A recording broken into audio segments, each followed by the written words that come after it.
Hi,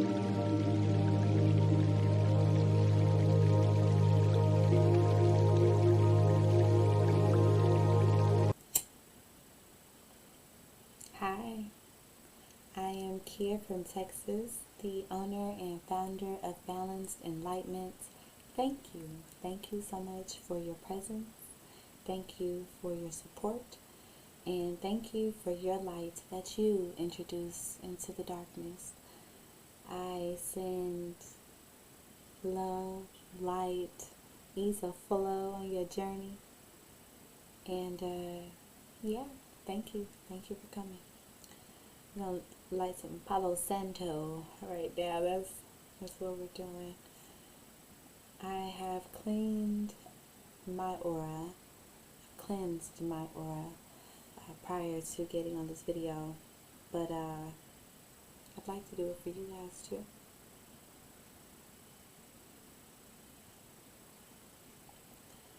Today we're going to be learning about mindfulness with an introduction into numerology. You're probably going to get tired of that word, mindfulness, but just stay with me. We're going to make this about quality information over how long the video is. So the goal here is to release videos and to allow you guys to hold me accountable. I feel more empowered when I am needing to be who people think I am, if that makes sense. So I'm sure it does. I know it resonates. I know it resonates for some of you guys. So yeah, I guess without further ado, thank you for your presence. Let's get started. Hey, welcome back. Okay, so we can get right into it now. So I mentioned earlier that we're going to be discussing mindfulness with an introduction into numerology, as well as some other esoteric concepts. I really hope you guys enjoyed this video. Please let me know what you think. I am kind of sensitive and delicate, so be kind with me because I'm definitely here just trying to spread positivity, some information, as well as some awareness. I think that the world could use more people to be their own problem solver. So that's what the goal of this is. So I hope you guys enjoy. And if you don't, let's talk about it. You know, I want to try to appease to as many ideas as possible. So love you guys. Please receive this message with light and love. So a quick review. If you don't know, mindfulness basic definitions are: 1, the quality or state of being conscious or aware of something.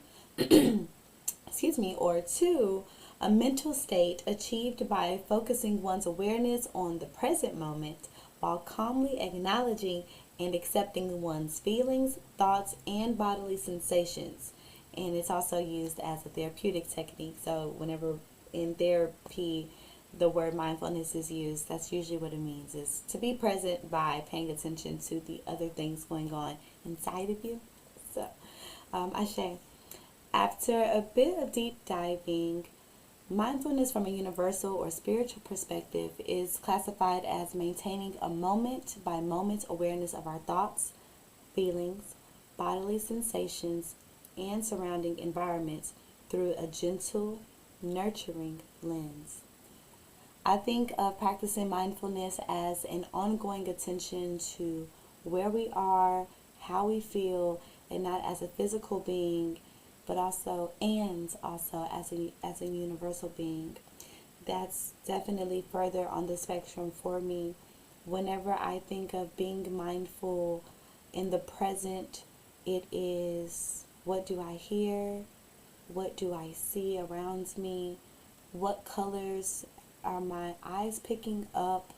What do certain things feel like sensation-wise underneath me? You know what I'm saying?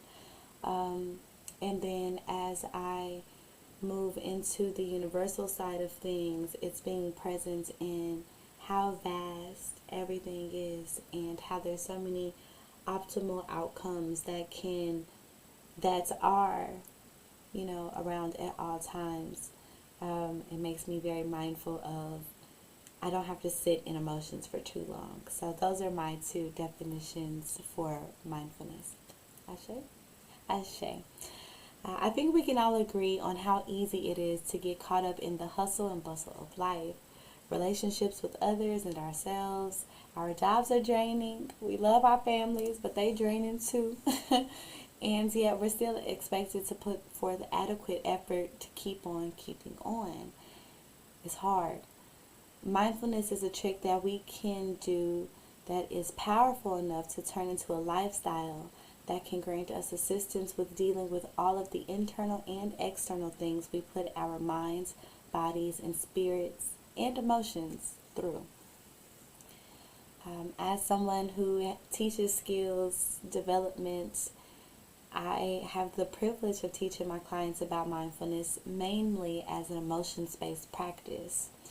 My kiddos often tend to lack emotional intelligence and instantly respond to their parents, authority figures, peers, and even themselves with anger. And I have educated them on how mindfulness comes in a few key moments prior to them engaging with others. And once they are more mindful of how they're feeling, it can then increase their empathy receptors to where they can pay better attention to others. I tell them that anger is usually a secondary emotion. We typically feel something like frustration, disappointment, upset, anxiousness, or a myriad of other emotions that can in turn present as anger, when truthfully, maybe you were just embarrassed. Now, as I mentioned before, I like to educate my clients on how mindfulness is an emotions-based practice.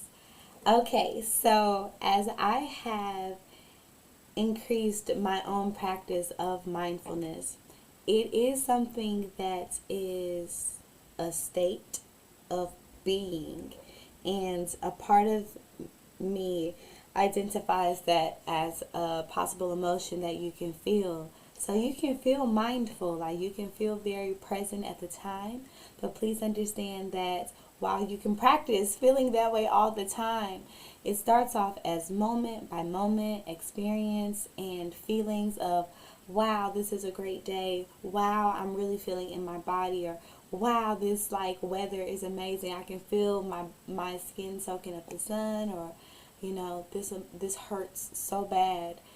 Have you ever cried so hard that you were in your body, like you couldn't even focus on anything else? You just felt really, really large emotions. I feel that that mindfulness can present as very large emotions too. So I just encourage you guys to just try to keep an open mind about these things.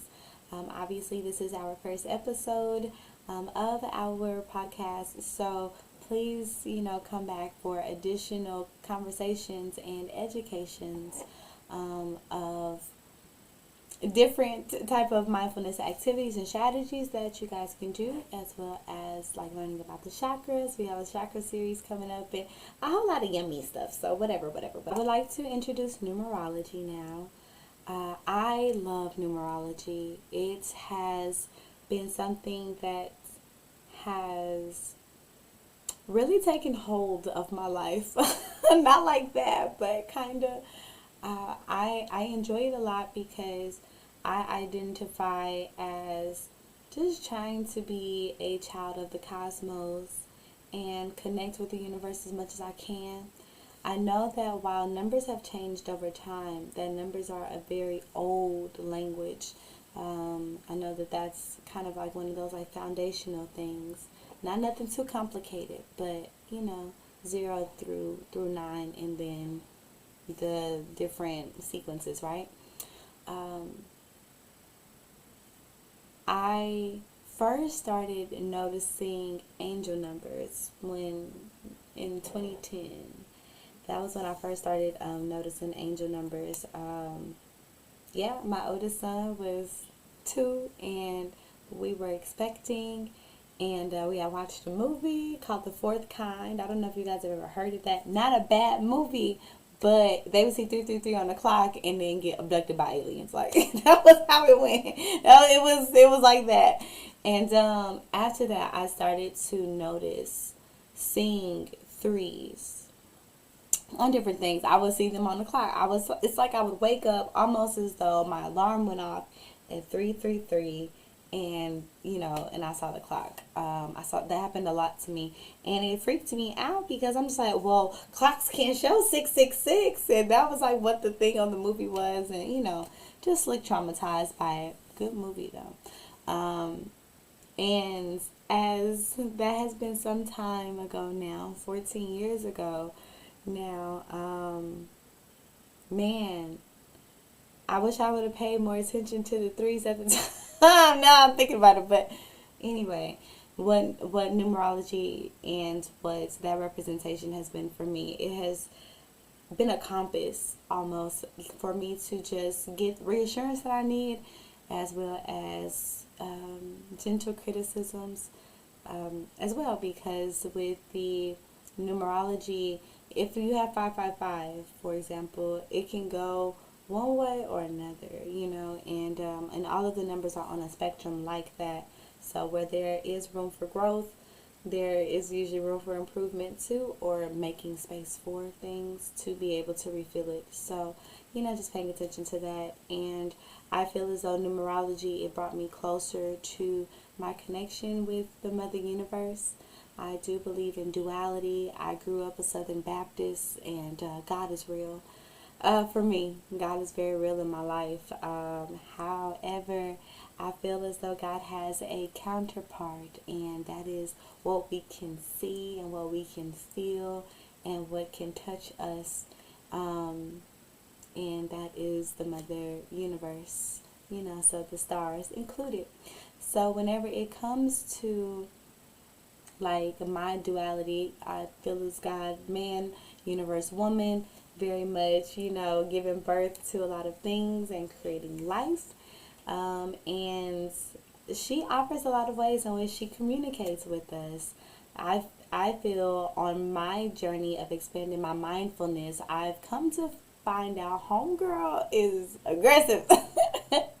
The universe is kind of aggressive once you are more mindful of what's going on around you. So, paying attention to license plates and seeing numerology show up. So I'm going to just educate you guys a bit on numerology. It is difficult to slow down to see these things or to pay attention to these things. So I'm hoping that me introducing it to you guys is like, okay, I can maybe get behind that.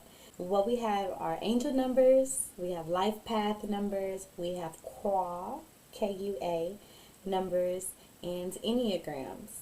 And I know that for some people it's like, girl, what are you talking about?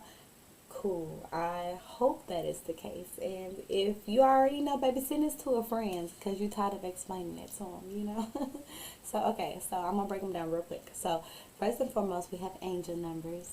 That's my first love.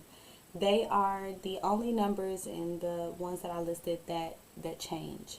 Angel numbers are those that we catch in repeat sequences. Have you ever woken up in the middle of the night and went to the kitchen and looked over at the stove and it was 333?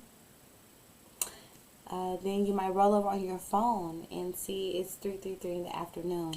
And then you go for a drive, and what do you see? 3 license plates that have 333. It really do be like that.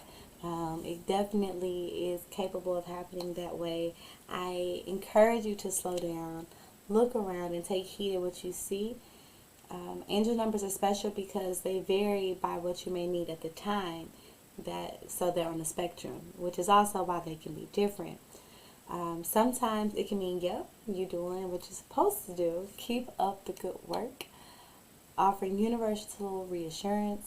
And other times it can represent a notification that you're going the wrong direction. And if we're being honest, based on how your life is going, you'll know what direction the numbers are encouraging you to move into. So, that's one of the things where you kind of just like look around and pay attention to what's going on around you to find those, right? The next up is life path numbers. So the formula to calculate your life path number is you add up all the numbers in your date of birth until you get a single digit, and that digit has a signified meaning attached to it. So, for example, if your date of birth is June 19th, 1989, your life path number would be 6 plus 1 plus 9 plus 1 plus 9 plus 8 plus 9, and then that would break it down into 7. That makes sense, right? Y'all got that? Y'all got that? Y'all got that? You add up your date of birth.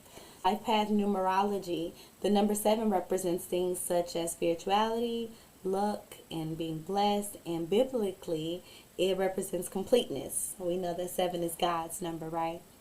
Obviously, these are just a few examples on how that number is interpreted. It is so much more to it than this.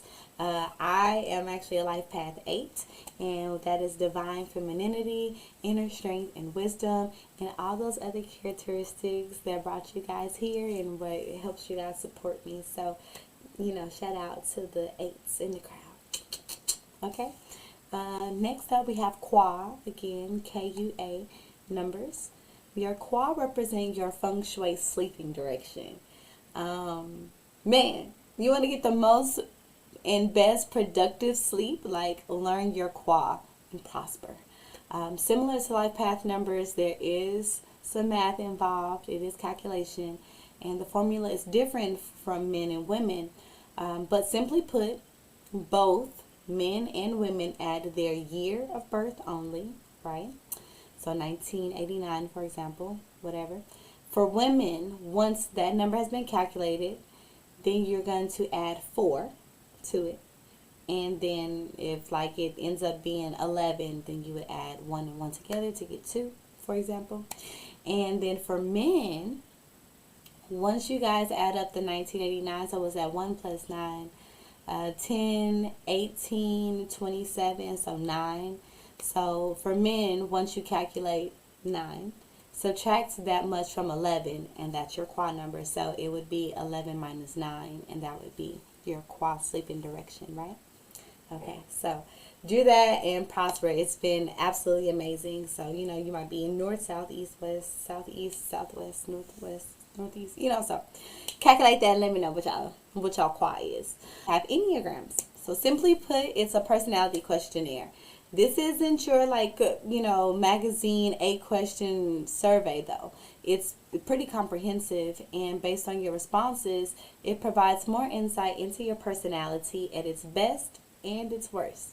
Now, again, I'm a number 8, and in short, it means I'm a domineering type that is self-confident, decisive, willful, and confrontational. And for the record, confrontational doesn't have to be a bad thing. It means I'm tactfully assertive and do not shy away from expressing my logic or feelings based on someone maybe perceiving me as being combative or confrontational. I encourage you guys to learn more about yourself through the study of human behavior, because once you calculate, Enneagram numbers, you're able to learn more about your more organic personality. And also, when it comes to effective communication, we're going to have an episode on that. So, just come on back, okay? So, we just learned. We learned about angel numbers, life path numbers, kwaaaa numbers, and enneagrams. Cool, bet, out the way, right? So, that wasn't that bad, right? Now, that is not the only way Miss Mama's universe communicates with us, though. So you also have dreams, you have people that come into our lives, synchronicity, intuition, very, very, very, very big one, spirituality, deja vu, nature, everything falling into place, and everything falling apart, as well as so many other ways in which, that is organic to each of us. So quick story. Last summer, I had the privilege of doing a summer camp teaching middle school age kids about coping skills, how to boost their self-esteem, and other things, right? And while completing one of our art therapy assignments, one of the children told me they were drawing their mother, and proceeded to tell me how she had passed away in 2021. So they and I decided that they needed to step away to allow the heartbreak that they were feeling to pass, to re-engage in the class. And while going for a walk, we overheard a violinist, and my kiddo says to me, my mother used to play the violin, and the comfort that they felt at that moment was the reassurance that they needed to know that she is always present. And symbology, especially that of the universe, can come in so many different forms. I had someone introduce the idea of universal interference, which could keep us from completing a task or following through on something that we may or may not want to do. And I always tell people, if something is too hard or you have to work it's too much to obtain it, it's not for you. That doesn't mean to give up easily or lack perseverance. That is not what I'm saying. Okay? Do what you're supposed to do. Do what you're supposed to do. It just encourages you to know what to fight for and then put all of your energy towards that. Wouldn't you rather get things easily handed to you and then you realize that you don't like it, rather than always pursuing the hard route, just assuming it's going to pay off? I just want your life to be easy. So.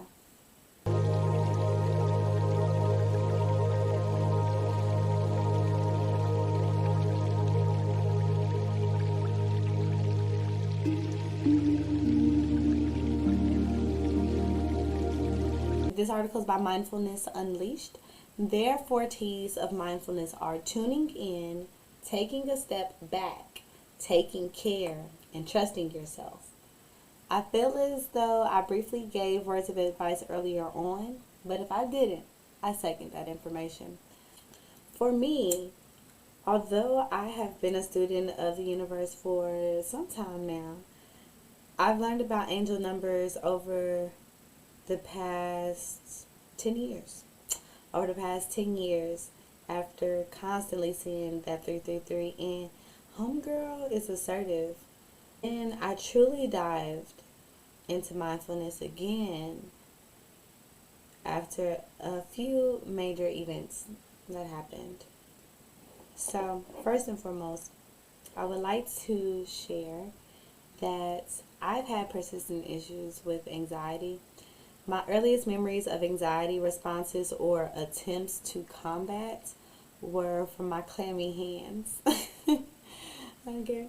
So my hands perspire when I'm anxious or nervous. And while that's also a medical condition that I later learned about, it's also a symptom of my anxiety. The second memory that I later learned to be me attempting to combat with anxiety is also from my childhood. And that was when I felt extremely anxious to ask for something, I would pinch myself. So maybe my arm or my leg, my hand, or something just to make me go through with it. Like it was just the hardest thing in the world for me to do. And I find that funny because I hate being pinched. I absolutely hate being pinched. Yet it was something that I would engage in to make myself make my voice be heard. Now, from a larger perspective, I've dealt with a lot of significant loss in my life, predominantly over the past 5 years, beginning in 2019. I've lost multiple people that were very close to me, and rarely was it due to sickness. I noticed my hair falling out, the crown of my scalp incredibly tender, and my shoulders having just crazy stress mounts in them where masseuses had difficulty netting them out. During those episodes was when mindfulness became a priority to me.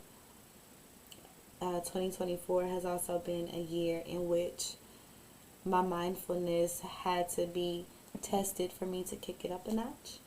And once I understood that if I planned on having a good quality of life, I was going to have to take care of myself inside and out. So when it comes to practicing mindfulness, these are my personal recommendations. Okay. So first and foremost, Learn the things that quiet your mind. Is it going to the gym, working out, running? Is it reading a book? Is it sitting in silence? Is it allowing music to take over? Is it dancing? Is it the great outdoors? Is it prayer? Is it worshiping your altar? Is it, a cup of tea? I just recommend that you choose substance-free outlets. I recommend that you choose things where you are conscious and not just going to sleep. But figure out those things that quiet your mind. Is it journaling? Is it deep breathing? Is it humming? Is it sound healing music? Learn those things. Test out different things. And be patient and kind with yourself as you're trying to learn how to quiet your mind, right? Next up, practice things that bring you peace. So once you know what can quiet your mind, you can add to your technology and your strategies that bring you peace. So you can re-educate yourself on the things that make you happy. I don't mean to sound like a dating app prompt, but what are your simple pleasures? Is it going to a park and swinging on a swing, or going down a slide? Is it climbing on the monkey bars? Is it jumping up and down? I love to just go in my backyard and jump and jump and jump. What is it for you? What is it that makes you feel free, that brings you peace? What did you love to do as a child that you forgot about? I would invite you to introduce those things back into your life. Educate yourself on everything that you find to be a coincidence. I added nature to the list earlier, in which the ways that the universe communicates with us, because, I get a lot of different affirmations that way. I recall seeing a bug that I had never seen before, like in odd places. And it ended up being a stink bug. And it actually had a significant spiritual representation. I've had a vulture on the top of my house. And they are actually pretty damn interesting of birds. So, I even encourage learning more about the animals that you do find yourself coming in contact with, because mamas is everywhere, okay? Everywhere. Miss Universe is, obviously. I also encourage you, try not to overlook synchronicity or reoccurrences. Those things don't transpire that way for no reason. I mean, really, there's no such thing as a coincidence. Things are happening for you, not to you. So, just consider how all of these different lifetimes coexist, because you have optimal outcomes, and they can go so many different ways. So whenever it happens once, okay, cool, that was odd, or okay, I like that, alright, then it happens again. Read a little bit more into it, and so on and so forth. I don't know what you're going through, but if that message speaks to you, follow your intuition, okay? The next one is number 5, y'all. Love yourself. Love yourself wholeheartedly.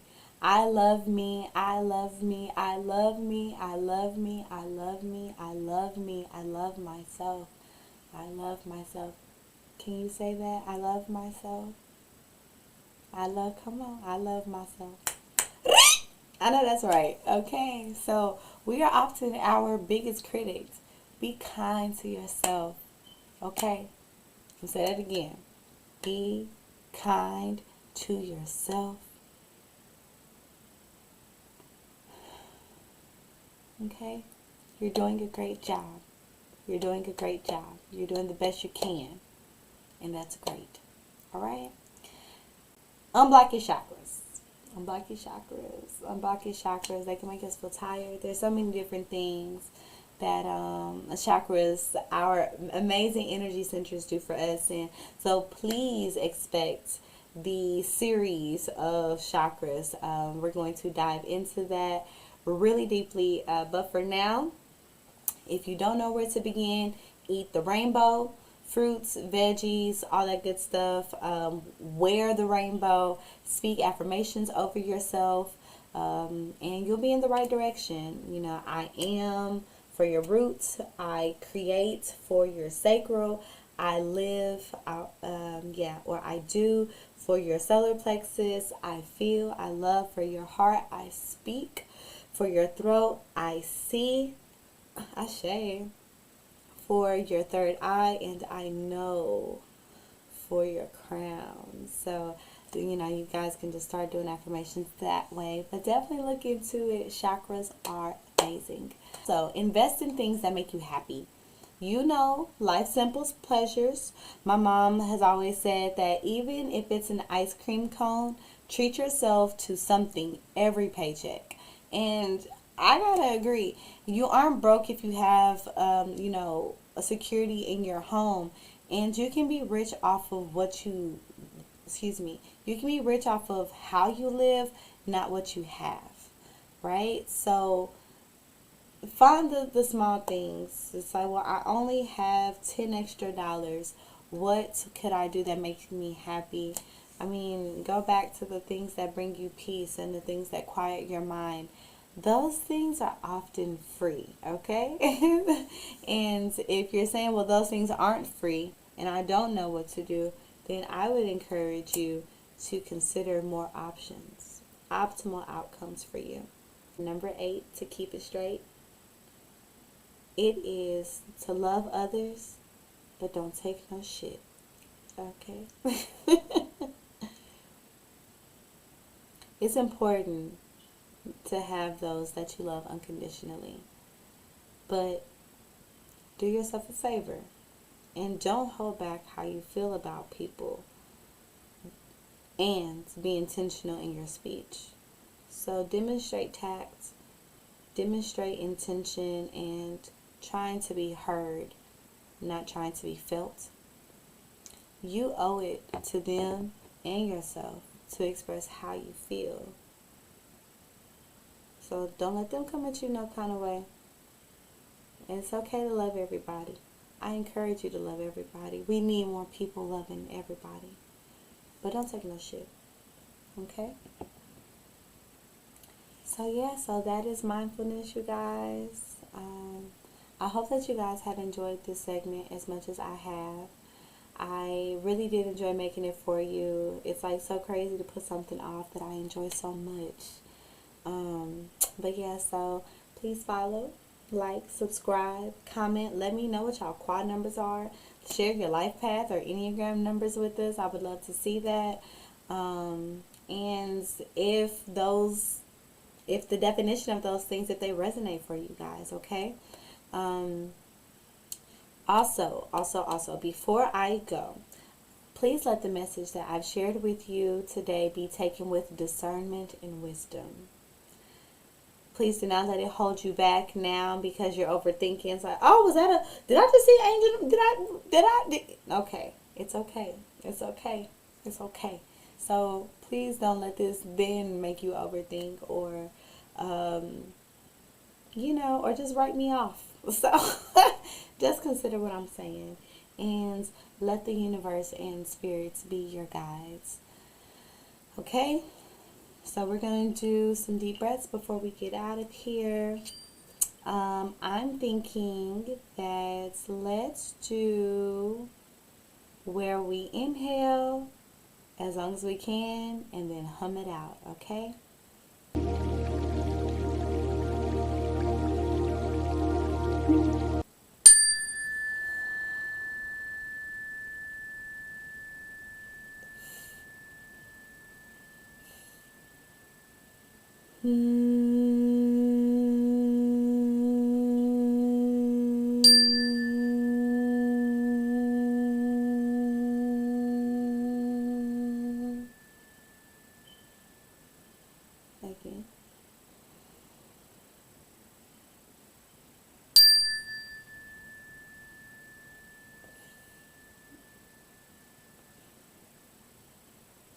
Again.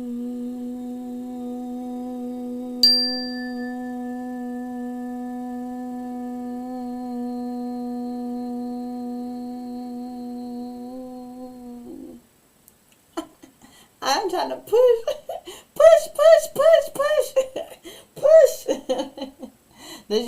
Are your abs contracted? You're doing it right. I like that. I like that about you. I love you guys. I want to hear also, how do you guys practice mindfulness already? What are some things that you do? What are some signs that you've been privy to that the universe has been showing you? I would love to know. Please, please, please drop comments below. Let's keep this conversation going, okay? You guys can, of course, follow me at Balanced Enlightenment here on Instagram.